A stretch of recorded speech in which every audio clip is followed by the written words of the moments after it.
I'm like, they're like, use note cards. How am I supposed to do that with a VR headset, I'm afraid? So what I did was I made virtual note cards. Okay, you can go ahead and hit record recording. Okay. Hello and welcome to my presentation on the development of VR applications and games. And I've set this up as like a little game environment area for myself to try and keep it at least somewhat interesting while I go through all this, especially the first part. The first part of this is going to be a history lesson, but we'll get to some fun stuff towards the second half of the presentation. So the whole object of this is to get the note card and that pipe over there. So it's all on the knees. Nice. All right. My name is Reed Sealfoss. I consider myself a part-time indie dev focusing as of lately on VR development. And a full-time student here in Northern Virginia. I'm studying computer science. Previously, oh man, I was I really just focused on 3D art. My passion was modeling, rendering, that sort of thing. Using Maya, ZBrush, Unity 3D, that's what this game engine is, and other programs like Substance Painter. At the end of last May, though, I got my HTC Vive, this headset and controllers that I'm using, and it really inspired me to get more on the development side of things. Here's some of the code. If you want to follow me on Twitter, or check out my YouTube where I've uploaded some videos of what I've been doing in as far as VR development, or check out the code that I wrote for this presentation, you can do so at these addresses that you see on the screen. I'll leave them up for a moment or two. I'm not sure how visible they are. I hope you can read them. But it's basically twitter.com/ReedSealfoss, youtube.com/Sealfoss, and github.com/Sealfoss. If you do go to GitHub, and check out the code I've got up there, I call this system for interacting with objects that I wrote the Infinite Monkey VR system, because I felt like I was basically just writing code until it worked. The two main development methods for VR as of right now are the changing stuff and seeing what happens method, and the Googling the error message to get the internet to make those bad words go away. Woo! Nice. All right. Before I go any further, I just want to say that VR development as of right now is very much a new frontier. There are a few well-trodden paths, but a lot of them you're really forging ahead on your own. And nothing is written really in stone, so just be prepared for everything I say here to change. Everything is subject to change here. And about the code on GitHub, if you're a professional developer, let me tell you, it is pretty embarrassing. I'd call it prototype level code at best, honestly. But it is well commented. Nice. Rebound. It is well commented, though. I do go into at least what I'm doing and why I'm doing it, how things work. So if you want to get a step in the right direction, just go through the code, see how it works, and that sort of thing. But if it doesn't work, my bad.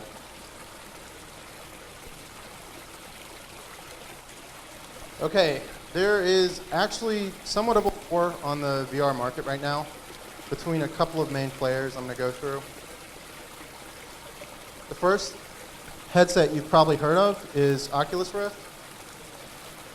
Kickstarted by Palmer Luckey in 2012, bought out by Facebook for $2 billion. It has a resolution of 2160 by 1200, which is basically a 2K display. It runs at 90 hertz and has a field of view of 110 degrees. It has a play space of 5 by 11 feet.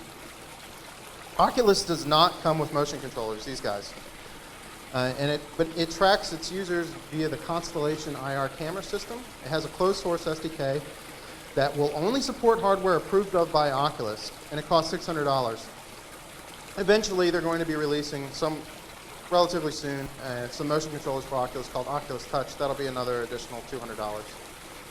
The HTC Vive is the one that I'm using right here. It's developed by Valve, the same company, Steam, CSGO, Dota, Half-Life, TF2, etc. It's manufactured by HTC, has the same resolution, refresh rate, and field of view as the Oculus, except the Valve has a 15 feet by 15 feet play area. That's over 4 times Oculus maximum play area. It has a forward-facing camera, comes with 2 wireless motion controllers, which are the real game changer, and they allow you to interact physically with virtual objects, like I am here. The head-mounted display and peripherals track their own position via an IR laser grid, essentially, emitted by the lighthouses you'll see on tripods there and there. It has its SDK is the OpenVR SDK, which is actually closed source, but is built to support all major head-mounted displays, including Oculus. The Vive costs $800. Honorable mention. A few other players are Google Cardboard and Samsung Gear VR. They both work essentially the same way. You put your phone into the Google Cardboard or Gear VR, and it uses your phone as a head-mounted display. There's some lenses. With the Cardboard, it's just some cardboard cutout, some lenses, and some straps. The Gear VR is a more finished product, except it's proprietary and will only work with a select few Samsung phones, and is $100 as opposed to the Cardboard's $15. The SDK for Google Cardboard is source, and Gear VR's is the Oculus SDK. They have an agreement between the two companies. Both of these are limited by the phone's hardware and battery life, but they're wireless, so you can walk around with them. Another player is OSVR by Razer and Sensix. It's more comparable to Rift and Vive, and the thing about it is it has an open source SDK and it's an open hardware platform, so they're encouraging people to build their own applications, their own peripherals for the VR system. Their flagship is the HDK2, and I think it's something to keep an eye on. It's kind of the new kid on the block, but it seems interesting. It's only $569.94 compared to the Oculus and Vive. That's kind of a deal. Okay, another war is between which platform you're going to develop your application on if you're not writing it from scratch. And writing it from scratch is pretty crazy if you're an indie developer. Your main 2 choices are Unreal Engine 4 and Unity 3D, which is in version 5. And that's what I've built this environment in, Unity. And I'll explain why I made that decision in a second. Darn. Okay, Unreal Engine 4. Unreal Engine 4 is developed by Epic, who is an amazing company as far as developers go. They're very developer-friendly. Their philosophy for building a development community has been awesome. They're really engaged with the community. UE4 is seriously AAA. It supports pretty much everything you want to do out of the box, and it comes with full source code. What they ask is 5% of your gross if and when you start making money with whatever you've made with UE4. Scripting in UE4 is done via the Blueprint system, which is a node graph system, if you're familiar with that term. Basically, it's visual. You'll have essentially like a blackboard, and you're putting blocks of code and plugging them into each other. It's very similar to writing code in that you're still dealing with variables and logic and things like that. It's just more accessible, I think, to people who may not be as accustomed to writing code as others. It also, however, does have a C++ API, so if you are accustomed to writing code and that's how you want to get things done, you can do that. Lighting and effects in UE4 are awesome, just awesome. If you make a cube in UE4 right out of the box, that cube's going to look amazing, just as a cube. So that, as a 3D artist, I really that's what really gets me about UE4. I mean, you can just make amazing looking stuff right out of the box. UE4's problem, though, is it has a smaller development community than Unity 3D, which isn't really a huge deal if you know what you're doing all the time. But if you don't, you may want some help from random people on the internet occasionally, and it's helpful if they're there. All right, Unity 3D, however, on the other end, and the reason I went with it, has the largest, at least for this demonstration's purposes, has the largest game development community of all the game engines openly available to the public. That's just a fact. It does. If you have a problem in Unity 3D, you can Google it, and 5 other people have had the same problem, and they've solved it probably 5 different ways. Scripting in Unity 3D is done via C#, JavaScript, and Boo, so you have 3 languages to choose from. It isn't as pretty out of the box as UE4, but you can get pretty close. I mean, it's not by any means ugly. And the effects that Unity 3D doesn't support, as opposed to UE4, are typically high-end. Like, particle simulation out of Maya. It doesn't support that, but nothing UE4 really supports that Unity 3D doesn't is going to affect gameplay in any major way. All right. When you're developing a VR application, woohoo! When you're developing a VR application, you need to remember that performance is the ultimate monkey. VR is, if you think about a console's running something at 1080p, 1K resolution at 30 frames a second, maybe 60. Right? Well, VR, and as far as Vive and Rift apps, are running at 2K resolution at 90 hertz. That's 90 frames a second. And they require you to render every single frame twice, once for each eye. If the hardware can't keep up, the user might literally puke due to motion sickness. So it's really important that your app is optimized as well as it can be, and that your hardware is pretty much nuclear fire. You need your hardware to be a flux capacitor. It's got to be the best you can get it. Oh man. Okay, asset creation. What you should do is go to Oculus's website, and at that URL, if you can read it. But basically, Google Oculus best practices. Go read that. But the long and short of it is that everything is more expensive in terms of system resources when it comes to VR, because you're rendering the scene twice at 2K at 90 frames a second. So just try to keep that in mind. All right. Texture resolution, obviously, keep it as low as possible. But something you should also keep in mind is that the resolution of your textures does not need to be uniform. You can have, typically the normal map has the most to do with, the detail of the object. So you can therefore lower the resolution, like halve the resolution of the metallic and the albedo maps, perhaps, depending on your application. What you'll have to do is, when you're laying out your UVs, though, you'll have to account for that and leave enough space to bleed the edges enough for the texture to be used at a lower resolution. So you want to lay your UVs out as if they're going to be used as for the texture at its lowest resolution. So if you've got a 4K texture, you want to lay those, and you want to use it maybe a quarter of that resolution, you need to lay the UVs out as if it's going to be a 1024 texture and space them appropriately. So there's enough room for the edges to bleed. Done. Okay, avoid transparency when possible. It's more expensive in VR. It may not be worth it. If you can get away without using it, just don't. Levels of detail, obviously for performance sake, you want to LOD everything you can. LOD down, but something else you want to do is perhaps go up one more level of detail than you normally would have otherwise. So, okay. So this chest right here, I got real loud. Okay, this chest that you see, it was originally made for another project that I was working on. It was I called it Fish Simulator, and you were a fish in an aquarium, and this chest would open and bubbles would come out and stuff like that. And I repurposed it for this project. So it wasn't originally made for a VR project. Now that it is, though, I may need to go back and create a higher definition mesh for the top level of detail and bake some maps off of it, etc. Because the way it is, that the normal map doesn't really sell itself as well as it did. Before, I had a stereoscopic effect between the two eyes that gives you a sense of depth. So normal maps and the like look a lot more flat than they would in a more mono-rendered situation, like your desktop monitor. So what I would do probably is add some vertices along maybe these bands, and maybe along the boards, just to sell the normal map a little bit more. Because as of right now, it doesn't look bad. I don't want to give the impression that normal maps just don't work.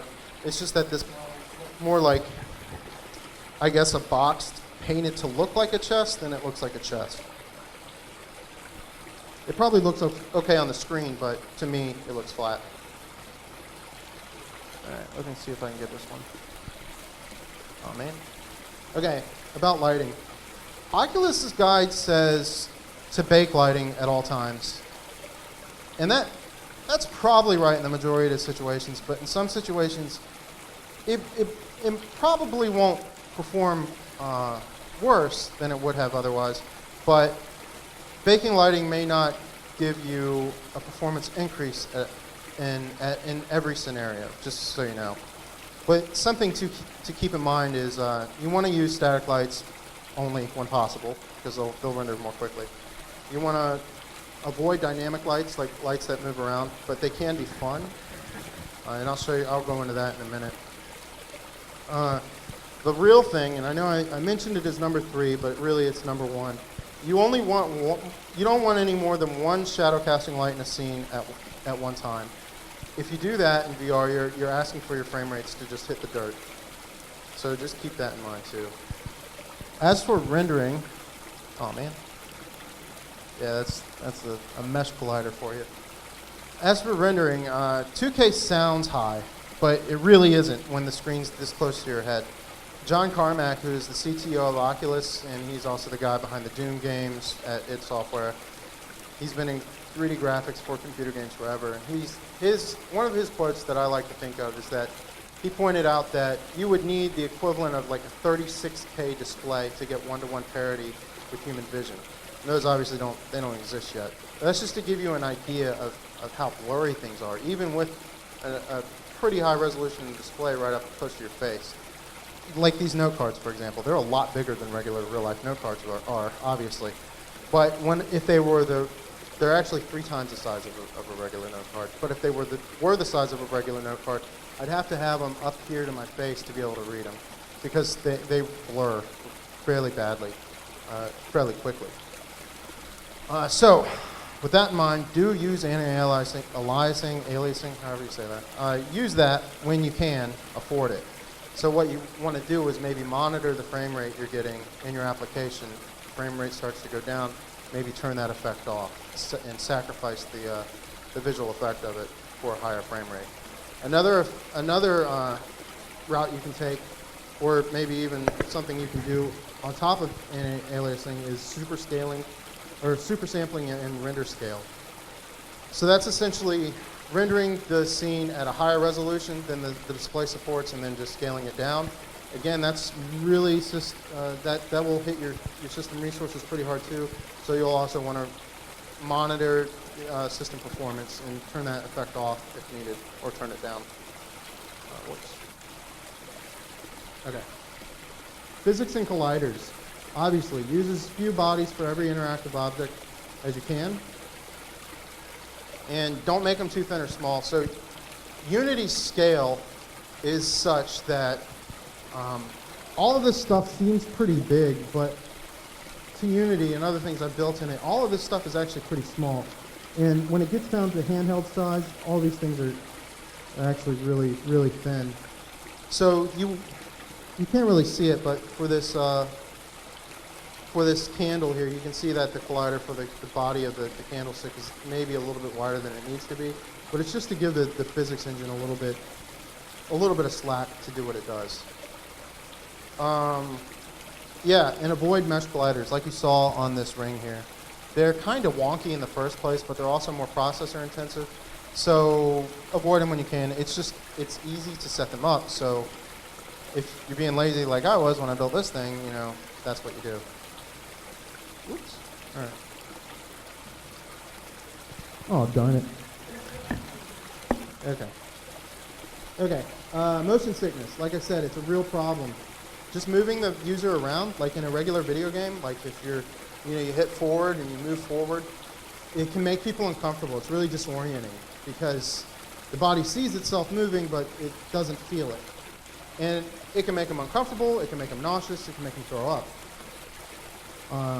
But maybe you can use that. As a game developer, I kind of like try to think up outside of the box maybe. And I've been inspired by that movie Gravity, where they're flying off into space, off the side of the spaceship, and Sandra Bullock has to flash her light to get rescue and everything. So maybe you could use that discomfort to motivate the player to perform some action. But you might just end up making them throw up, so you might want to be careful and experiment with that. Heck yeah. Okay. Slide 32, how stuff works. I'm finally here. Whoops. All right, so don't just, the most obvious way of grabbing objects is to parent them to the controller. And you probably shouldn't do that. I mean, there are situations when that might be a better route to take, like in multiplayer, and I'll get into that later.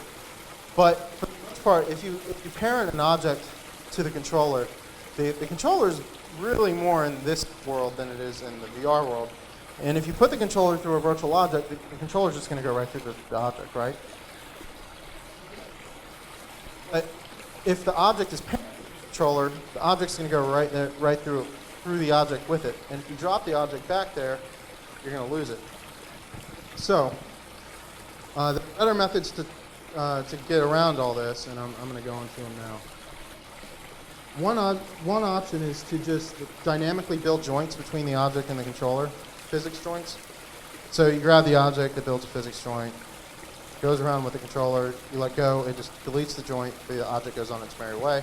It works, I've experimented with it, that's all I can really tell you. I have no objections. But the Newton VR method is the method that I use for grabbing and manipulating objects. It's developed by a guy named Nick Abel at Tomorrow Today Labs in Seattle, Washington. They put the code up on GitHub so anybody could use it, so a lot of people do. It looks, that's what it is. I'm sure you can't see that. It works by manipulating an object's velocity. So I'll demonstrate that for you. Okay, so this magic wand, right? Every frame, the velocity of the magic wand is reevaluated to place it in my hand, essentially. So a physical object in Unity 3D has a component that's referred to as a rigid body. And rigid bodies have, various attributes. One of those attributes is velocity, another one is angular velocity. So every frame, the velocity is reevaluated and reset to the degree that it needs to be at to place it in my hand, and its angular velocity, same thing happens to put it in the same rotation relative to my hand and my hand's rotation. And so, like, if I'm holding it right here, this magic wand, it looks like it's not moving at all, but in reality, its velocity is being set equal and opposite to the effect of gravity so that it stays in my hand. Now, once you get objects moving, oh, and the other thing is, if I put my hand through the wall in this method, the velocity is set such that it keeps moving towards my hand. And you can set up a threshold so that if it gets too far away from my hand, it'll just drop the object. That's probably something good to implement. I didn't for this wand for these purposes, but you could do that. And it retains all of its physical effect. It's more intuitive for the user to interact with the environment this way because the objects are all physical and they're all interacting with each other as opposed to being taken out a degree by parenting the object to the control. So once you can start moving objects around, you can start doing a lot of cool things just by tracking their position and playing with their physics a little bit.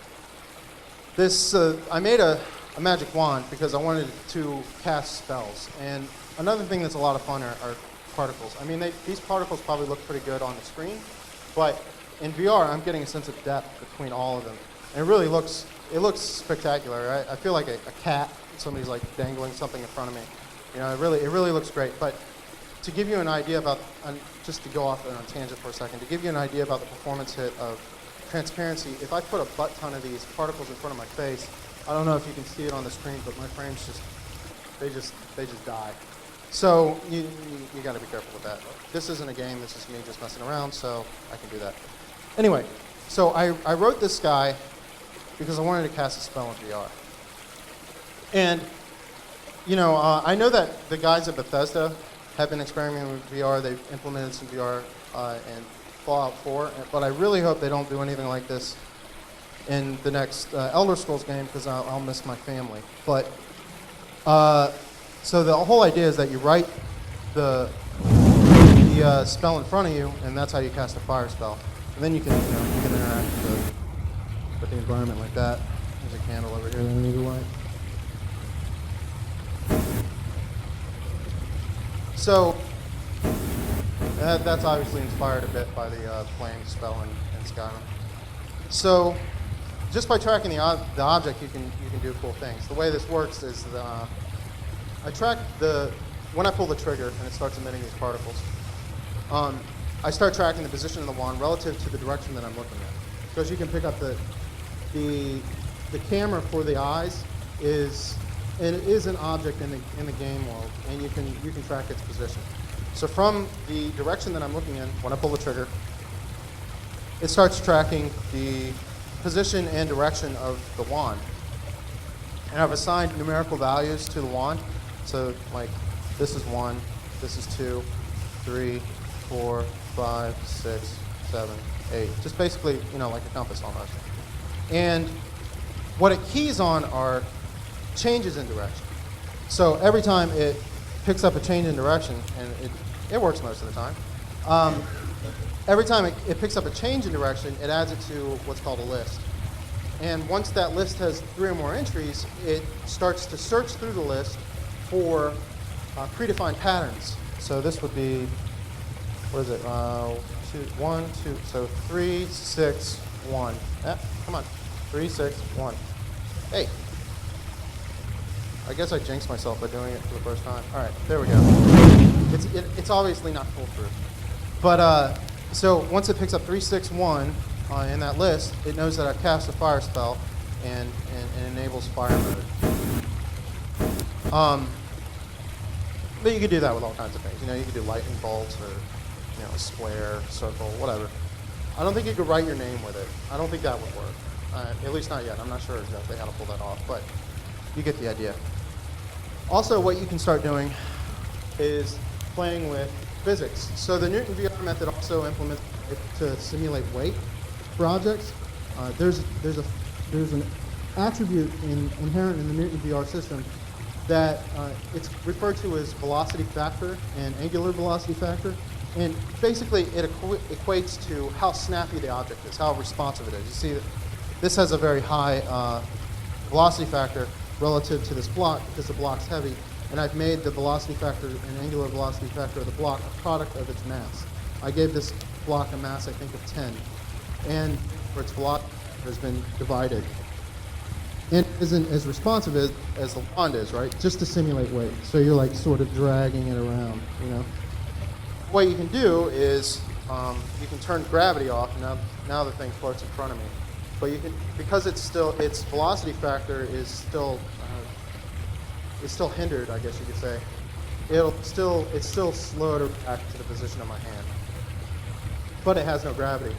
And this is, I've sat in my basement just kind of like, oh, neat, it's a lot of fun just to play with these things. These aren't really game mechanics, I don't think. There's no game here, but it's still just kind of fun to play with. But if you want to turn the gravity back on, just tap it with the wand and there it goes. And then you can start combining the effects. So put this right about there. I gotta cast the spell again. Oh, come on.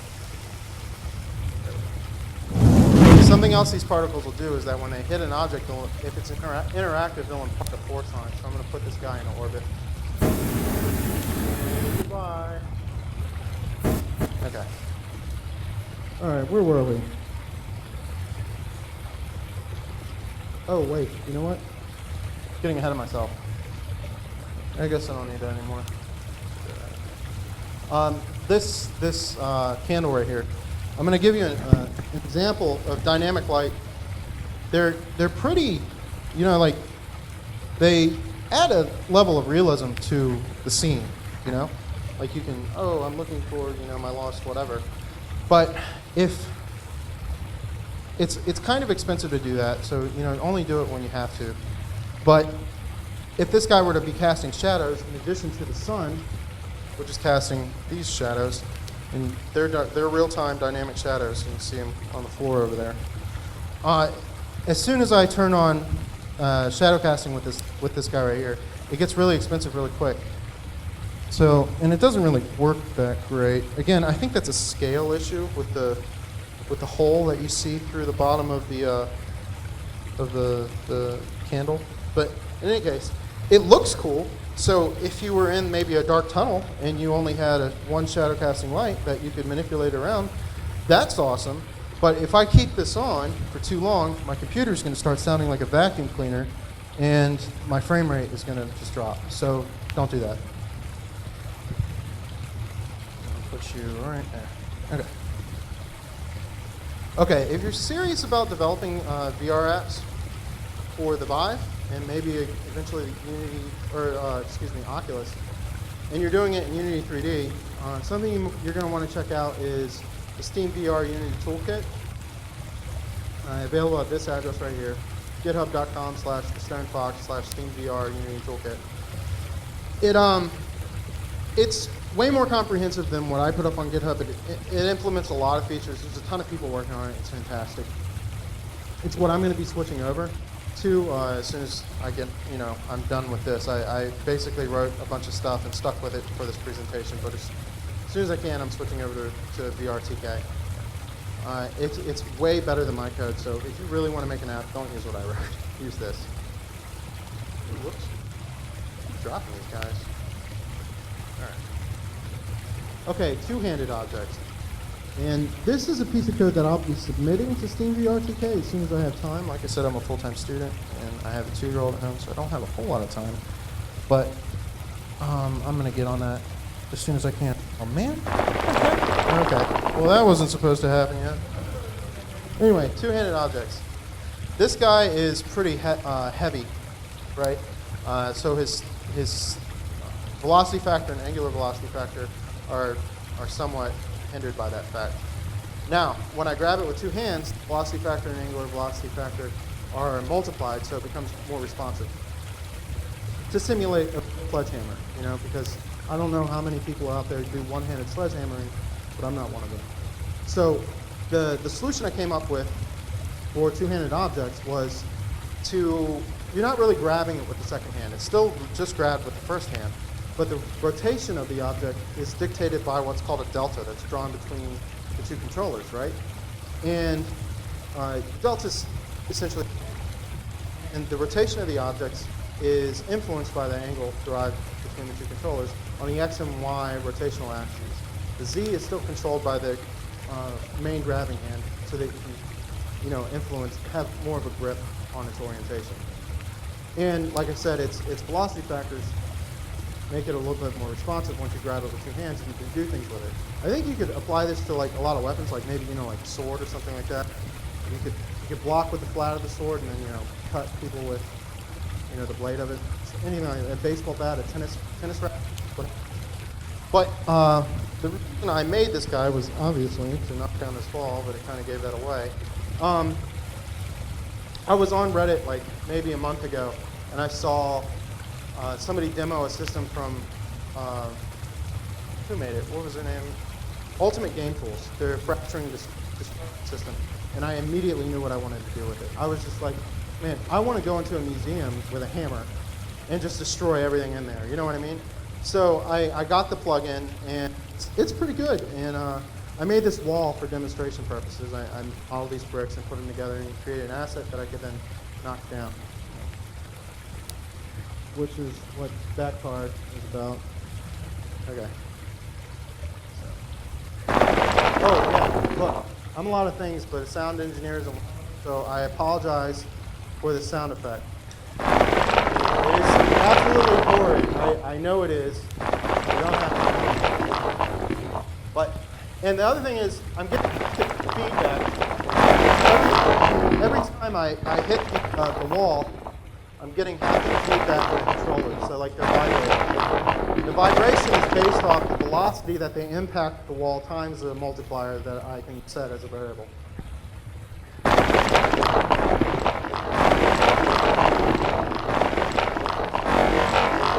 Oh yeah, that's really bad. All right, I'm gonna sweep these away.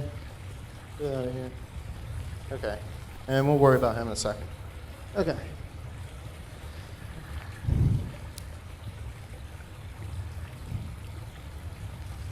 We haven't done any of these in a while. Trip up on my cable. What's on these? Oh. Okay, haptic feedback. The command is basically vibrate at X intensity. And the duration of the vibration depends on the frequency that you give the command. So you can't say vibrate for X seconds at X intensity. You have to continually just give that command, at least as far as I can tell. However, that's with a lot of opportunities, like the sledgehammer here. if I, like I said, if I tap them, I feel it in this controller, right? But it's at every collision. So if you have like a rough surface, that's a lot of collisions, and you can almost feel the surface of the virtual object, which is pretty neat. So I think there's a lot of potential there, and I'm going to keep thinking about it, but just to give you an idea about what's possible. Hey, I don't want you. Get out of here. Okay, getting objects to interact with each other is probably one of the harder to program. Let's try and throw this guy. Nice. Getting objects to interact with each other is really a hard problem to solve. I mean, all of this has to do with a lot of 3D math. And, you know, modifying an object's position and rotation in 3D space is one thing, but manipulating an object's 3D position in 3D space and rotation in 3D space based on another object's position and rotation in 3D space, it gets very complicated very quickly. There are a few solutions already available, you know, like physics joints, like the way this chest works. And those are basically just hinge joints at the hinge. Well, just one hinge joint out, actually. But let me get this out. Okay, this is probably one of the more complicated assets I built for VR so far.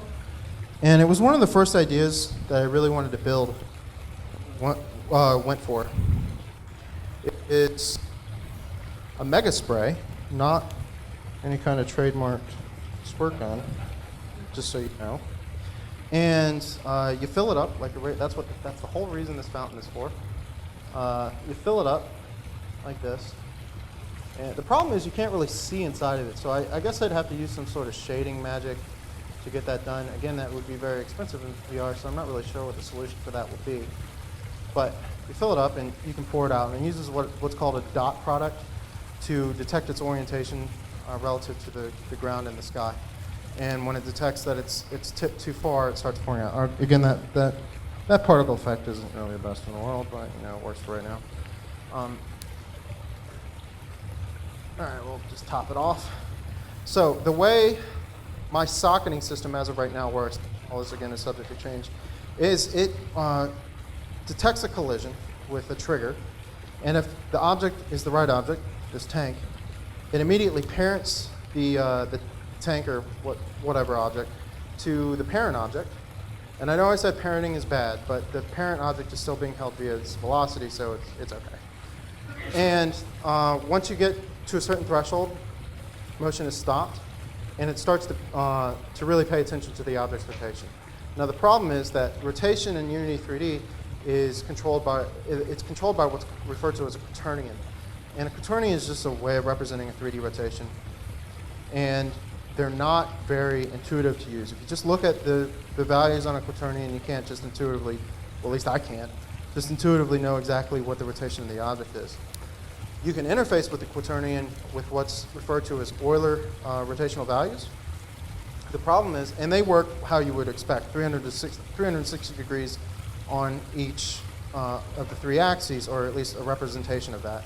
However, at 90 degrees with an Euler value that's based off of quaternion, it resets back to 0. So if you're turning something, if you're incrementing those Euler values, when it gets back to 0, the object's just going to snap back to 0. And I wanted to pull my hair out trying to figure this out. But the answer was, and let me just screw this guy on. The answer was to create a separate variable and store the rotational value that you're going for that is based on the Euler rotation. So if the Eulers are going up, that value goes up. If they're going down, that value goes down, and it ignores the reset. Okay, so I got water in my gun, and the tank's on there. Now I can start grabbing this guy, which is just another object. He's permanently parented to the squirt gun. Now, as I pump this up, it has a pressure variable, and as the pressure goes up, the haptic feedback in the controller that's grabbed the handle starts going off, and as pressure goes up, it becomes more intense, right? So I can feel the pressure go back. It also reacts more slowly to the movement on my controller. Something else you should be aware of if you're doing things with the controllers this fast, you'll notice that this is actually a little bit behind the gun. It's because when I was first doing it, I was smacking the controllers together, just pumping it up. Yeah, you need to, like, for real, you know, keep that in mind, or you're going to have people breaking their controllers and going to be mad at you. So anyway, once this guy's pumped up, he has pressure, he has water, he'll shoot particles. And this is a lot of fun. I mean, I'll just sit there and just shoot these guys around. Well, the first time I got it to work, I was like, honey, honey, honey. And my fiance's upstairs, like, come look at this. And she's like, great, you know. But I thought it was cool. They splash into stuff, you know. And it's really kind of empowering. Again, this might be considered a game mechanic. I wouldn't really call it gameplay, though. But it is a lot of fun. And these particles will impart a force on things, like Dick Butt over there. Or, you know, they'll put the water out. So that's my squirt gun.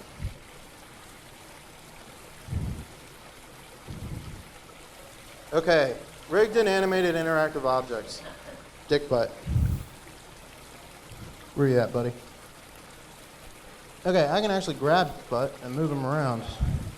Yep, that's right, I made Dick Butt. Dick Butt is real. I made Dick Butt real. So Dick Butt is actually two separate assets. He's a rigged character mesh, essentially. Yeah, modeled in ZBrush and Maya, rigged in Maya, brought into Unity 3D. And then there's another asset on top of that, where it's a bunch of capsule-shaped interactive objects. And they're all linked together with physics joints.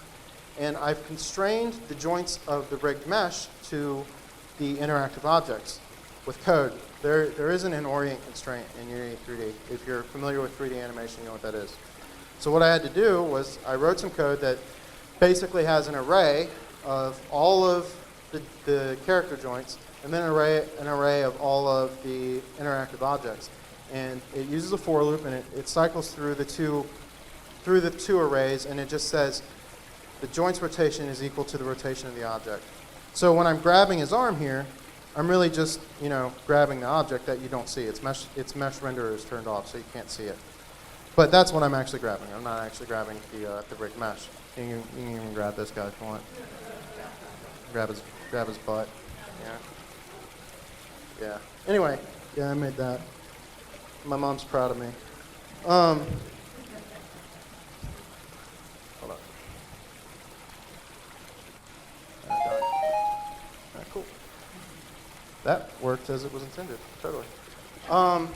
Okay, so I already went through all that. Now here's the other thing.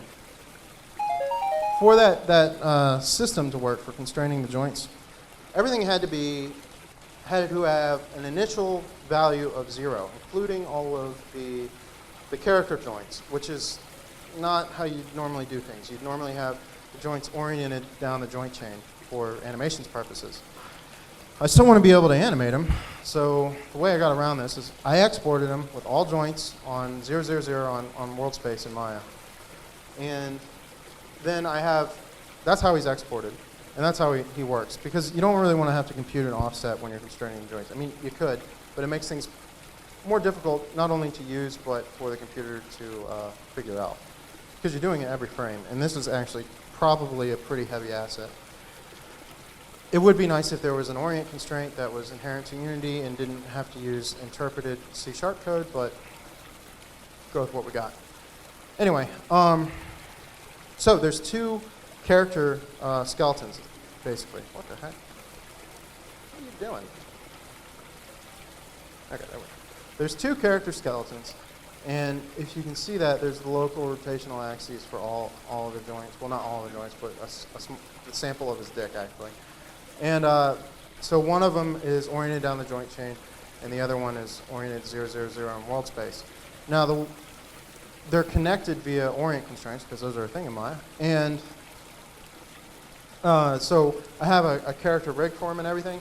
So I'll animate the regular animatable skeleton, and because it's constrained to the export skeleton via Orient constraints, it works just fine. It's really not a big deal. It's just kind of like a workaround. Okay. Hooray. Stuff I still want to do. I want to animate Dick Butt, like I said. I've gotten to, he actually has an animation, but it's crazy looking. And it's kind of creepy to see like an animated character, especially like this, walk around. But in VR, because you're like, stay away. But I want to animate him, and I want to get him to the point that like I can interact with him. So if he's walking around, I can grab his arm and pull him over here. Maybe that would get to the point that I could like maybe fight with him. But anyway, I also want to get the IK system working. So with the Vive controllers in the head and everything. I don't know if you've seen, there's a couple games I've seen, Onward is one of them, but it parents the controller to a character mesh that's for the user, and the arm's position is all based on inverse kinematics, so you can have like a fake body. I want to do all that. I want to maybe start experimenting with combat with like two-handed objects and stuff, and locomotion. I want to really start getting into moving the player around, maybe making them uncomfortable, hopefully not making them cute. And multiplayer. Multiplayer is a big problem, especially when you're grabbing objects physically, you know, because you're not moving the object, you're setting its velocity. So it's a physical simulation.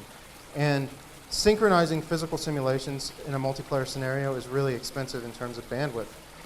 So multiplayer with something like this is really hard to pull off. A few of the games that I've seen mainly do it by parenting the objects to the controller because that's a lot more cheap. Anyway, it's a big conundrum. Really, there are no best practices, so it's basically the best way you can get it to work. I'm going to start playing with it.